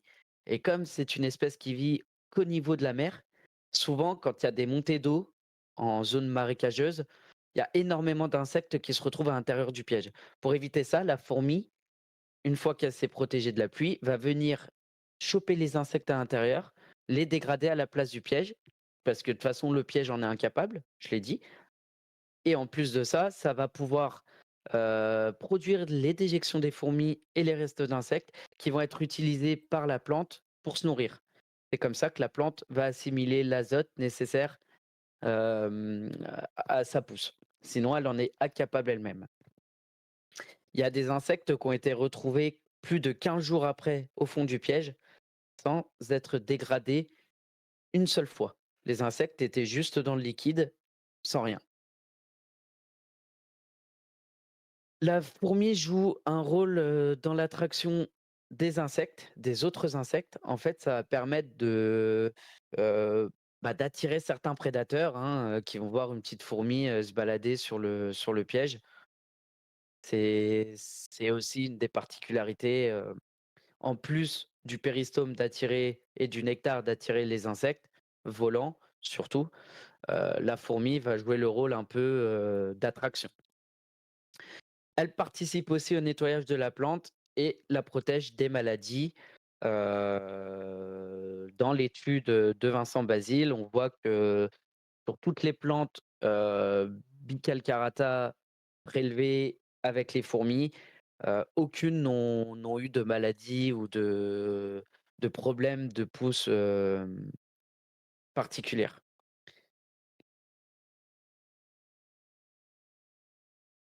J'ai spoilé un petit peu, mais la Nepenthes assimile l'azote produit par les déjections de la fourmi et en échange, la fourmi va assimiler les glucides et les protéines grâce aux insectes et grâce au nectar de la plante. Il y a cette relation du coup d'échange qui est très important, qui forme une symbiose parfaite entre les deux espèces. On va parler maintenant un petit peu du bénéfice pour la plante. Donc dans la nature in situ, Vincent Basile et son équipe ont montré que 70% des Bicalcarata dans la nature présentent une colonie de fourmis. Les résultats pour une plante de 175 d'1,75 m avec une colonie, c'est une augmentation de la croissance de la plante, de la plante et du nombre de feuilles, donc 3 fois supérieur par rapport à une plante sans un Bicalcarata sans colonie. C'est 3 fois inférieur au niveau de la croissance de la rosette et du nombre de feuilles. C'est un chiffre assez important. 3 fois supérieur, c'est quand même, enfin, je trouve ça vraiment énorme. Idem, le dosage de l'azote, dans la plante, c'est 3,3 fois supérieur avec une plante en colonie. Donc, on voit quand même que ça apporte, un dosage d'azote extrêmement important et nécessaire pour la bonne pousse de la plante. Quasiment toutes les billes calcarata colonisées présentaient des urnes Hooper. Donc ça veut dire que toutes les bicalcarata colonisées, que des Hooper. Normal, puisque les fourmis apprécient les vrilles et les tendrils qui sont fort épais en urne Hooper, qui permettent protection et aussi ponte par la reine des larves, des œufs, pardon. Il y a une réduction significative aussi d'avortement du bourgeon. Alors, j'en ai pas parlé, mais en fait, il y a aussi je retourne en fait sur mon image. Il y a cet insecte qui va venir se nourrir en fait des bourgeons abîmés. Alors, j'ai pas creusé plus que ça parce que mon anglais est quand même relativement nul, mais il y a aussi, grâce à la fourmi, elle va attirer cet insecte qui va pouvoir se nourrir des bourgeons avant même qu'ils avortent. Donc il y a une réduction des bourgeons avortés et la plupart des Nepenthes bicalcarata ont des urnupeurs en fonctionnement sur les plantes avec colonies de fourmis.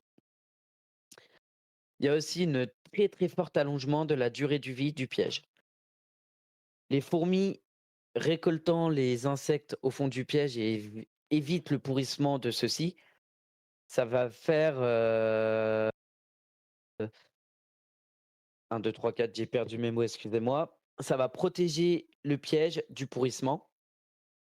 Il y a des pièges qui ont duré plus de 10 mois sans aucun problème, sans une seule détérioration.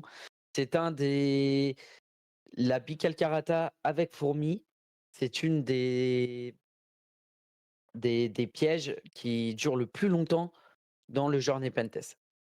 Voilà.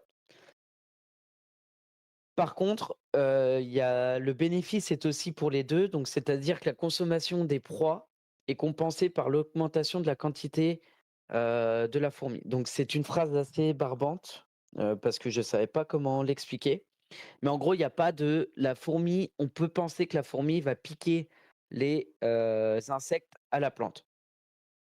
C'est compensé en fait, par la capacité à la fourmi d'attirer les insectes. Du coup, en fait, il y avait pas de perte de, bah, de d'insectes au niveau de la prise des fourmis. Ça va permettre vraiment d'avoir une capacité à la plante de digérer, enfin d'assimiler l'azote que la fourmi va produire. Il y a cette relation vraiment bénéfice par rapport à la prise des fourmis qui est assez incroyable. Voilà sur ce que je pouvais dire sur cette relation symbiotique. Je voulais juste rajouter que c'est assez particulier quand même.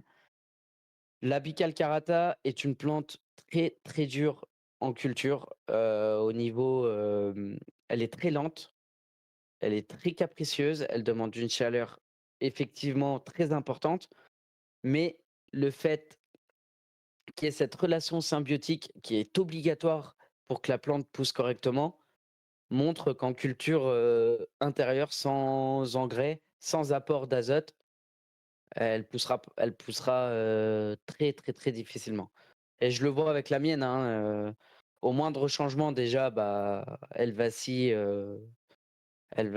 rapidement, mais on voit qu'elle a une pousse qui est extrêmement lente, des pièges qui ne durent, pas longtemps et bah, ça se voit avec le bénéfice, qu'apporte la fourmi, hein. Dans tous les cas, il y a une obligation d'avoir, une colonie de fourmis, sur la plante pour qu'elle pousse correctement et à Bornéo, bah, quasiment toutes, 7 plantes sur 10 ont une colonie, adulte, in situ, quoi. Voilà, c'était, heu, c'était ma petite présentation sur le mutualisme. Alors, je m'excuse de ne pas avoir creusé plus de choses, mais l'étude de Vincent Basile que je vous ai mis là, si vous voulez, la voir, je vous la montrerai rapidement. Elle est très complète. Il y a des schémas qui montrent l'importance, des colonies de fourmis et elle est en anglais. Donc forcément, mon anglais n'étant pas le plus, fabuleux, heu, j'ai pas pu creuser non plus, énormément et puis je voulais pas que ce soit barbant, comme présentation. Donc je vous ai mis l'étude. Ceux que ça intéresse peuvent aller la voir, la creuser et puis je vous ai mis aussi l'étude sur la capture des proies de Bicalcarata. Qui explique en fait, le manque de production d'enzymes, de digestion, qui montre aussi, que la production de cire, glissante sur les parois du piège sont quasiment inexistantes. Le piège est très, très sec sur les parois. J'en ai pas trop parlé, c'est vrai, mais maintenant ça me revient. Donc l'attraction sans les fourmis, des insectes, est relativement plus compliquée du coup sans, la production de cire. Par contre, elle garde de l'humidité, quand les pièges prennent l'eau par marécage et tout, on voit que ça garde quand même plus rapidement enfin, ça garde mieux l'humidité, les insectes glissent mieux. Il y a beaucoup d'insectes qui se retrouvent piégés en temps de pluie et cetera dans les pièges. Mais par contre, en temps sec, il y a quasiment, il y a sans fourmis, il y a une nette diminution de l'attractivité du piège, c'est assez intéressant comme étude, donc je vous l'ai mise aussi. Et ça complète bien la symbiose, de la fourmi et du piège. Voilà, merci de votre attention. Donc, maintenant, je sais qu'il y en a qui voulaient en discuter, de cette relation de symbiose avec d'autres insectes. Donc, merci de me Eh rejoindre. ben, c'était parfait. Merci beaucoup pour pour tout ce détail.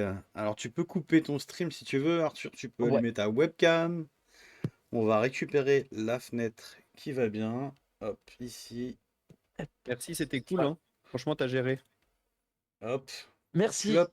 Bah, c'était un peu plus compliqué là. J'avoue que je me suis un peu, des fois un peu perdu. C'était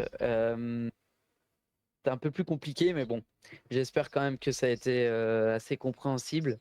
Qu'il y a des fois, c'est vrai que je me suis un peu perdu dans mes dans mes paroles, Je Non, vais. non, non, ça va, mais franchement, c'est plus compréhensible, hein. Alors, attendez. Je suis encore jaune, David. Comment ça, t'es encore jaune? Ah oui!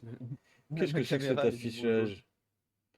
Est-ce que je peux enlever l'affichage? Tac. Non, c'est pareil. Tu es tout jaune. test, je m'étais baladé, après c'était pas beaucoup plus long. Je te jure. Attends, je vais te mettre en grand au milieu là. Ça va t'aller très bien. Hop. Voilà, bougez pas. Tac. Et voilà. Il n'y a que toi, Arthur, avec la cam. Je suis en dessous. Bah écoute, c'était parfait. Super intéressant. Merci, dit Laurent.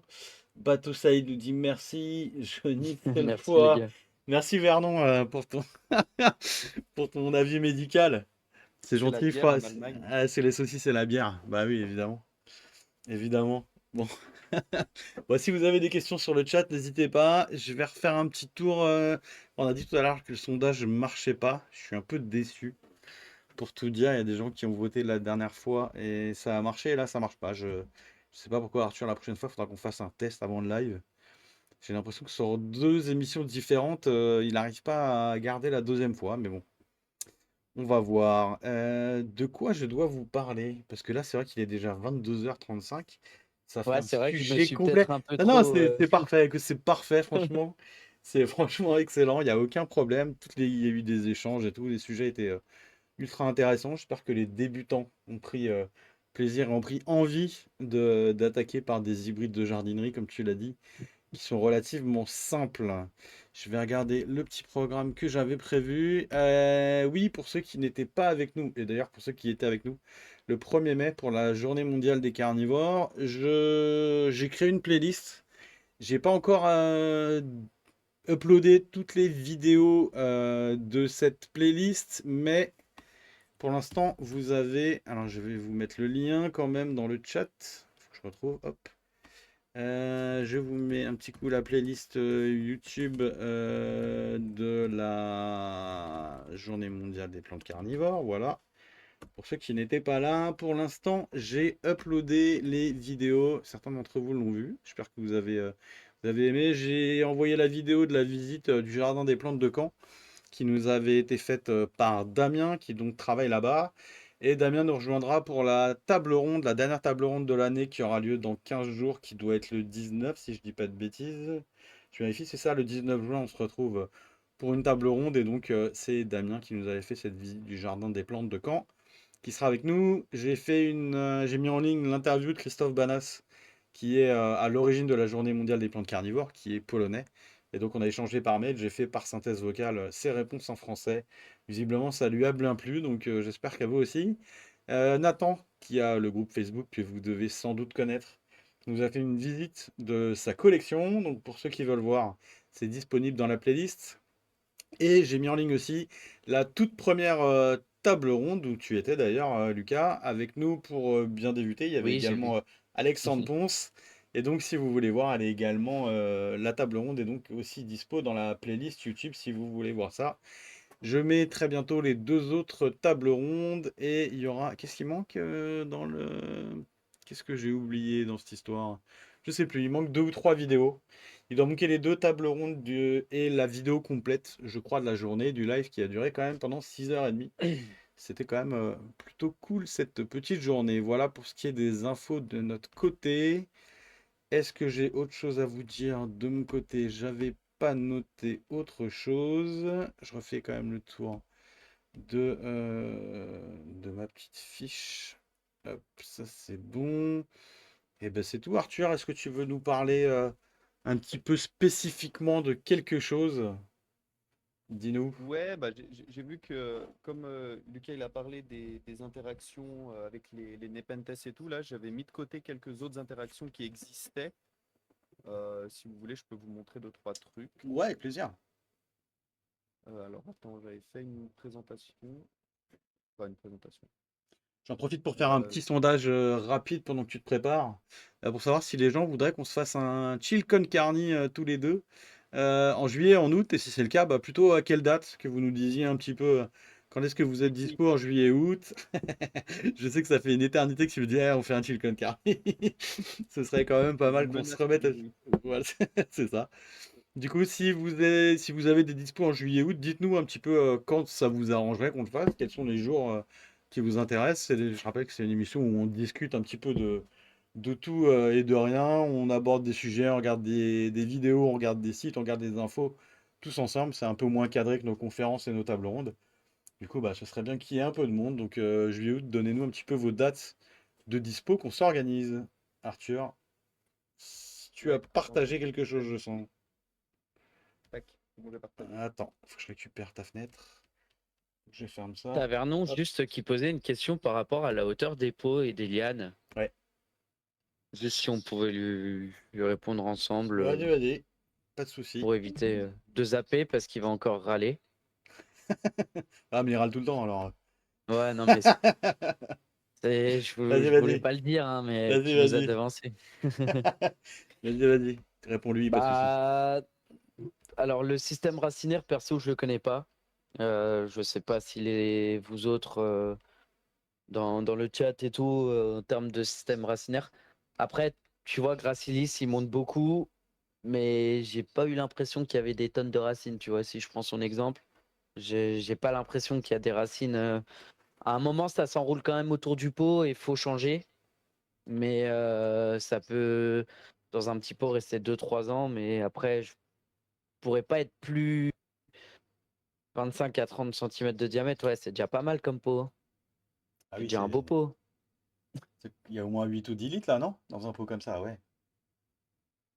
Donc c'est très bien, hein, c'est très très bien, hein, mais après voilà, ça dépend. C'est comme je disais tout à l'heure, c'est sûr que s'il y a un nep qui grimpe à 2 mètres de haut, tu vas pas lui mettre un pot de 6 par 6 quoi. Enfin, voilà, faut rester en standard. Mais non, je pourrais pas t'aider sur le système racinaire des nep. Ouais, bah Une ouais. prochaine Après, conférence peut-être. ouais, faudrait qu'il y ait un expert en racines. Faudrait qu'il y en ait un qui déracine tout, qui nous montre les racines à différents âges et puis on saura. Ah, oui. Ah bah voilà, t'as un expert. J'espérais qu'ils soient encore là pour nous Ah, aider.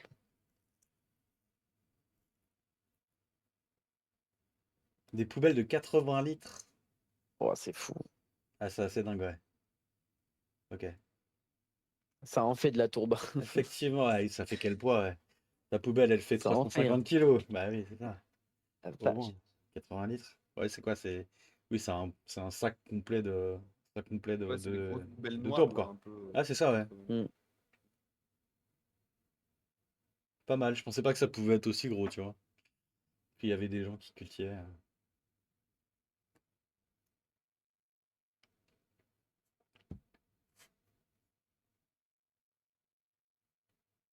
Ok, merci.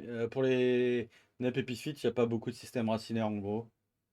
Ouais, parce que ça, je pense que Ouais, ça pour se accède tout de suite accrocher à aux la arbres. flotte, Ouais. quoi. Mm. Ça accède tout de suite à la flotte, du coup, il n'y a Mhm. pas besoin d'avoir Mais après, énormément tu de vois, racines. je trouve que c'est aussi assez.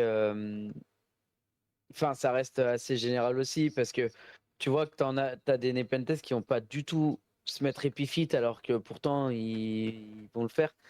Tu vois, j'ai pris l'exemple de Rinwartiana. Elle poussait dans 3 substrats différents. Dans 3, elle doit avoir un système racinaire qui est différent sur les 3, tu vois. Ouais, Elle pourrait être très bien épiphyte comme. Donc je pense qu'après, ça peut être assez général par rapport au. Je pense peut-être au substrat qu'elle a dès le début, en fait, dès qu'elle est juvénile. Je pense qu'il doit d'accord. y avoir peut-être un lien. Ça peut être à creuser, ça. Mais il doit y avoir sûrement un lien entre le fait de son premier substrat en étant juvénile et jusqu'à sa taille adulte, quoi. Ouais, puis après, en fonction des substrats, ils ont aussi pas les mêmes besoins, tu vois, de faire Ouais, des, bah des ouais, grandes racines, si ça sèche ou pas, s'il y a des carrément. nutriments ou pas, tu vois, si Je c'est pense qu'il y assez a tellement de stable. paramètres voilà, ça a l'air assez complexe quand même. Ça marche. Bah, on laisse Arthur, je te laisse la parole pour tes interactions écologiques, du coup. Dis-nous un peu. Ouais. Ouais, non, je voulais juste d'abord juste rappeler qu'est-ce que c'était les interactions écologiques. C'est quand il y a deux espèces du coup qui sont en interaction, donc qui ont qui échangent, on va dire, de l'énergie ou qui sont liés par des comportements ou des choses comme ça. La première interaction, c'est le neutralisme. Bon, en fait, c'est juste qu'il n'y a pas d'interaction, donc ça compte pas vraiment. L'interaction qu'on connaît peut-être le plus, c'est la compétition. C'est quand on a, par exemple, deux espèces qui poussent au même endroit et qui ont besoin, en gros, des mêmes nutriments ou qui sont en compétition pour l'accès à la lumière ou l'accès à l'eau ou des choses comme ça. Ça, c'est des interactions qui sont typiquement négatives pour les deux espèces, en fait, parce que enfin, pour les deux individus ou les deux espèces, parce qu'elles se gênent, en fait, à l'endroit où elles sont, vu qu'elles sont en compétition, en fait. Donc, en fait, si on avait qu'une des deux, et ben, ça marcherait mieux. Donc, ça, c'est des interactions qu'on appelle négatives. Il y a des interactions qui sont positives pour une espèce et négatives pour l'autre. Ça, c'est tout ce qui est prédation et parasitisme. Typiquement, quand la plante carnivore, elle bouffe une bestiole, bah, c'est plutôt positif pour la plante, mais c'est plutôt négatif pour la bête qui se fait manger, quoi. Plutôt, ouais. Donc ça, voilà. Après, on a des trucs un peu plus compliqués, c'est ce qu'on appelle le commensalisme. Ça, c'est quand il y a une espèce qui bénéficie et l'autre enfin, pour laquelle ça fait pas grand-chose. Ça, par exemple, je sais pas, ça serait, je sais pas, les arbres qui créent des habitats pour des mousses ou typiquement pour des plantes épiphytes, par exemple, D'accord. qui vont pousser sur un arbre. L'arbre, ça lui fait pas grand-chose, donc c'est une interaction neutre pour lui. Alors par contre, pour la plante épiphyte, c'est super important parce que ça lui crée un, un habitat, quoi. L'amensalisme, c'est pareil, mais dans l'autre sens. C'est quand c'est neutre pour une espèce et négatif pour une autre. Par exemple, je sais pas, quand on a des plantes qui se font marcher dessus par des troupeaux d'herbivores ou des trucs comme ça, bon, bah, la vache qui marche dans la prairie, ça lui fait rien. De marcher sur une plante, par contre, la plante, ça l'écrabouille, donc c'est négatif. Voilà. Ok. Et en fait, les deux dernières, c'est le mutualisme et la symbiose, qui sont des interactions qui sont positives pour les deux espèces. La seule différence, c'est que la symbiose, c'est quelque chose qui est vital pour les deux individus. Par exemple, je sais pas, c'est pas toujours vrai, mais par exemple pour les lichens, c'est des champignons et des algues qui vivent bah, justement en symbiose. Si tu enlèves l'algue, le lichen meurt. Si tu enlèves le champignon, le lichen meurt. C'est pas toujours vrai, mais en gros, c'est comme ça. Le mutualisme, c'est pareil, sauf que c'est pas un truc vital. Et en fait, c'est ça la majorité des interactions avec les plantes carnivores et d'autres animaux. Donc, par exemple, les interactions mutualistiques les plus connues, c'est typiquement la pollinisation, où en fait, bah, on a une bestiole, là ici c'est un colibri et une fleur qui sont en interaction, et en fait le colibri il trouve à manger et la fleur elle peut se reproduire, donc c'est des trucs qui sont positifs pour les deux. Mais disons que si cet individu va pas entrer en interaction avec l'autre individu de fleurs ou d'oiseaux, il va pas y avoir, enfin les plantes vont pas mourir immédiatement, quoi. Les individus vont pas mourir tout de suite. Il y a le même genre d'interaction avec des orchidées chez nous là qui sont super intéressantes, où l'orchidée elle mime en fait une espèce d'abeille pour attirer une espèce très très spécifique d'abeille pour sa pollinisation. Bref, ça c'est un peu le truc le plus connu. Et Lucas, tu as parlé de Nepenthes bicalcaraca, qui était une plante myrmécophile. En fait, il y a plein d'autres plantes qui vivent en interaction comme ça avec des fourmis. Par exemple, en milieux tropicaux, si vous êtes déjà allé par là-bas, vous savez que les cécropias, ces gros arbres avec des grosses feuilles comme ça, il ne faut pas trop jouer avec parce qu'elles abritent aussi des colonies de fourmis. Et plus connu en culture, il y avait pas mal de gens qui en cultivaient passé un temps, parce que c'est des plantes un peu tropicales, humides, qui poussent avec les Nepenthes. On a ce genre de plantes-là, là, myrmécophiles. Et en fait, là, l'intérêt, c'est que bah, la plante, elle offre en quelque sorte le gîte et le couvert à la fourmi. Et en échange, la fourmi, elle va défendre la plante face aux autres, je sais pas, aux pucerons, aux autres insectes, aux autres herbivores. Et c'est pour ça que si vous vous approchez et que vous commencez à toucher un peu la plante, et ben, les fourmis, elles vous attaquent. Et il y a encore des interactions encore plus poussées. Mais là, c'est vraiment des exemples un peu fous. On pourra en reparler si jamais on a le temps. Mais là, c'est une plante qui mime des œufs de papillons sur ses feuilles pour éviter de se faire attaquer par d'autres papillons. Enfin bref, c'est des trucs C'est un peu incroyable. compliqués. Ouais, c'est un truc de fou, hein. Mais pour les plantes carnivores, les interactions mutualistiques, il y en a pas mal en vrai. La plus connue, je pense la plus connue, c'est le Roridula avec sa punaise. D'ailleurs, Ouais. j'ai pas mis de photo de ça, mais c'est probablement l'interaction la plus connue, où le Roridula, qui a des pièges à glu, va capturer des bestioles, mais elle ne peut pas les digérer. Par contre, les petites punaises qui marchent sur les feuilles et qui, elles, ne se font pas capturer par la glu, arrivent à bouffer les petites mouches. Et en fait, c'est les excréments comme ça de la punaise qui tombent sur les feuilles et qui sont récupérés par la plante. Du coup, c'est une Bref, symbiose là, là, c'est ça? on a Dans le le même cadre genre Auridula. de truc. Hein? C'est dans le cadre Auridula, c'est une symbiose ou c'est du mutualisme? Moi, je dirais plutôt du mutualisme parce qu'en fait, le Roridula, il peut quand même survivre, même D'accord. s'il n'y a pas ces punaises, quoi. Il peut quand même Ok, survivre des ok. années. Les punaises, je ne sais pas trop à quel point elles Elles sont sont dépendantes. obligées ou pas Ouais. de vivre sur le Roridula. Ok. Mais la symbiose, c'est vraiment plus un truc, tu sais, euh, enfin, où vraiment l'un ne peut pas C'est vraiment fonctionner sans vital pour les deux, ouais. Ouais, ok. Ouais, c'est ça, c'est Ok. vraiment, ça ne marche pas s'il n'y a pas les deux qui sont Mhm. perpétuellement en interaction, quoi. Ok. Et du coup, pour les Nepenthes, il y a par exemple l'exemple assez connu de cette petite bête-là là, qui s'appelle le Tupaya et de Nepenthes lowi. En fait, normalement, les Nepenthes, elles n'ont pas totalement cette forme-là. L'opercule, là, il est par-dessus pour empêcher que l'eau rentre à l'intérieur des pièges et fasse déborder tous les sucs digestifs et toutes les proies. Et là, en fait, bah, c'est un peu l'inverse. Et en plus de ça, donc l'opercule, il est complètement sur le côté. Et en plus de ça, il sécrète un espèce de nectar un peu sucré, blanc comme ça.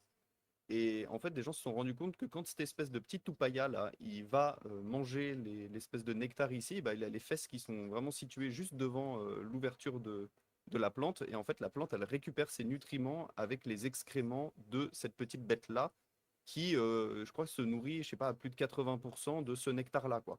Donc là, c'est vraiment une relation hyper poussée. Et il y a, est-ce que c'est un marché? Ah, je peux pas regarder. Attendez. Option du pointeur. Et il y a des vidéos. Alors attendez, je vais vous In montrer 2010, scientists que vous voyez la vidéo. Ouais, c'est bon. Parfait. Je pourrais vous la mettre dans le chat. Alors là, c'est avec une autre espèce, c'est avec Nepenthes raja, mais c'est le même fonctionnement. Et du coup, bah, il y a encore il y a pareil, il y a de la sécrétion là au niveau de l'opercule d'un espèce de nectar un peu sucré. Et du coup, quand la bestiole, elle se met comme ça pour manger le nectar, et ben en fait, elle est obligée de mettre ses fesses juste au-dessus de l'ouverture de la Nepenthes. Et en fait, ces plantes-là, elles se nourrissent quasiment, voire pas du tout, de bestioles. En fait, elles sont vraiment acclimatées, complètement adaptées à se nourrir, enfin à récupérer les excréments de cette bête-là très particulière, quoi. Ok. C'est Et incroyable quand on même, va hein. regarder. Ce que la Je crois nature est qu'il est capable là. de produire. Ouais, ouais, c'est un truc de C'est fou, quoi. c'est complètement fou. Mais par contre, alors, enfin, oui, Alors, attendez. Ah non, ça, c'était autre chose. Je me suis trompé. C'est à la fois incroyable, mais en même temps, c'est un peu problématique parce que si tu as une des deux espèces qui disparaît, bah, en fait, Ouais, l'autre disparaît d'accord. immédiatement, enfin, tu vois, quelques temps après, donc ça les rend un peu plus fragiles aussi. Ok. Et du coup, il y a une autre interaction qui est assez marrante. Je sais pas si vous avez vu, c'est cette Nepenthes là, qui en gros, c'est Rafflesiana, quoi, Ok. euh, qui en fait produit des pièges qui, pareil, piègent pas enfin, les uppers, là, les pièges supérieurs, elles piègent pas non plus de bestioles. Et en fait, ils se sont rendus compte que des chauves-souris utilisaient ces pièges comme maison, en quelque sorte, C'est incroyable. pendant la journée pour pas se faire bouffer par les prédateurs. Et en fait, le piège est même fait en sorte, il y a un espèce de petit rebord et tout dans le piège pour qu'elles puissent s'accrocher et rester dedans. Et en fait, c'est pareil pendant la journée. Du coup, quand elles font leurs excréments, bah, la plante, elle récupère ça. Et pareil, il y a une petite vidéo là-dessus.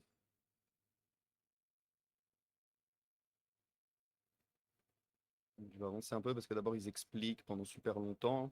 Voilà. Et ils ont chopé en fait Ok. quelques photos et quelques vidéos assez folles, quoi. Et apparemment, chaque chauve-souris a son petit piège où elle va toujours dedans. Enfin, c'est sa maison, quoi. Ok, d'accord.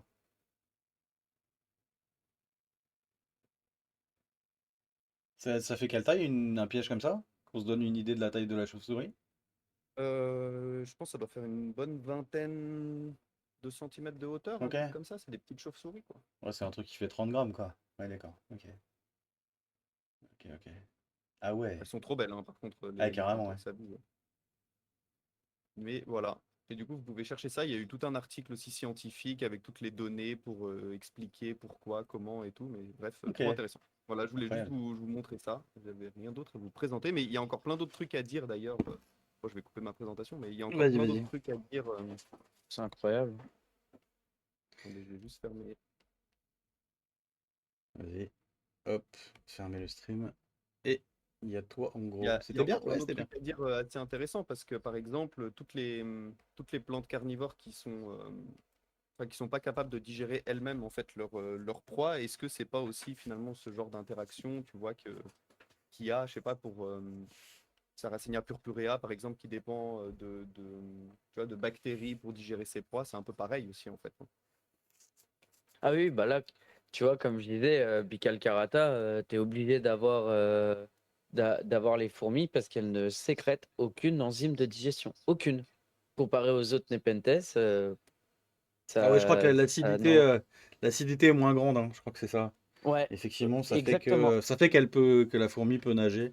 On en avait parlé dans une des tables rondes, parce que c'était une des plantes du mois, et effectivement, je me souviens de ça. Le fait que les Et ça fourmis, dégrade, ça ne dégrade pas les insectes à c'est l'intérieur ça, et sans la fourmi, bah, elle est incapable d'assimiler l'azote nécessaire pour sa pousse. c'est Donc ça. ouais, Ouais. c'est assez impressionnant. Ouais, puis tu vois, c'est le cas aussi pour. Je sais pas, il y a quelle autre plante encore qui sécrète pas d'enzymes digestives? Je sais qu'il y a Sarracenia purpurea. Ah, je sais plus c'est laquelle, où ça ne marche euh, qu'avec les bactéries à l'intérieur là. Ouais, ouais, ouais. Enfin, il y en a plusieurs comme ça, en fait, et Ouais. qui en fait ont poussé cette interaction un peu à l'extrême, quoi. Et oui, Mm. Dorian, t'as raison, c'est Emsleyana et c'est pas Rafflesiana, exactement. C'est vrai. Merci pour la Je correction. croyais que c'était des synonymes d'ailleurs, mais c'est pas des synonymes? Ou ça n'a pas été synonymisé ou un truc comme ça? C'est en cours de discussion, c'est ça que tu es en train de dire. C'est en cours de négociation. Je sais pas, Je... j'avais cru voir que c'était la même chose en fait au final, mais peut-être pas, hein. C'était peut-être la même chose avant, ou je sais pas. Enfin, c'est assez. En tout cas, je crois que c'est des plantes assez similaires dans l'idée. Mais ouais, enfin, trop intéressant, hein, les interactions comme ça. Moi, je trouve ça trop fou, quoi. Ouais, je trouve ça fou aussi, ouais. Carrément. Eh ben écoutez, c'est parfait. Je pense qu'on va pas tarder parce qu'il est quand même 11h moins 5 et que on arrive au bout de cette dernière conférence de la saison 2023-2024, hein, donc notre toute première C'est vrai. saison. C'est quand Mmh. même incroyable ce qui s'est passé. Grâce à vous, merci beaucoup en tout cas. À la fois au chat et puis à la fois à vous deux et tous ceux qui sont passés sur ce channel, j'allais dire, et sur cette chaîne. Je vous remercie d'avance d'aller faire un tour sur notre chaîne YouTube. Je vais en faire encore un petit peu de pub. Si vous pouvez mettre quelques pouces bleus sur les vidéos, nous follow, ça fait toujours plaisir. Je remercie celles et ceux qui nous ont. Alors, je vais essayer de retrouver la fenêtre de chat si j'arrive. Voilà, c'est là. Hop. Celles et ceux qui ont un abonnement Amazon Prime sont évidemment les bienvenus pour nous offrir leur sub Prime sur Twitch. Vous pouvez lui lier Amazon et Twitch.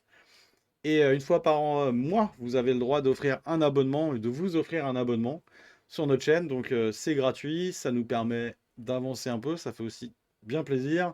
Vous pouvez aussi, si vous n'avez pas d'abonnement Amazon Prime, vous offrir un abonnement tout court. Je crois que le premier prix, le premier niveau d'abonnement, c'est 4,99 €. Donc si vous souhaitez nous faire un petit cadeau, vous pouvez passer par là. Vous pouvez aussi faire des dons, vous pouvez aussi offrir des bytes, je crois, qui est la monnaie de Twitch. Voilà, si vous voulez nous suivre et nous soutenir. Je vais m'arrêter là. Merci à vous deux d'avoir été présents. Merci Lucas d'avoir préparé cette conf assez rapidement parce que tu as été très occupé. Tu as eu un petit intervalle pour faire ça et c'était Ouais. vraiment parfait. Je pense que tout le monde a apprécié, tout le monde a appris des choses. En tout cas, moi le premier. Ah bah, c'est Et gentil, merci du retour, hein.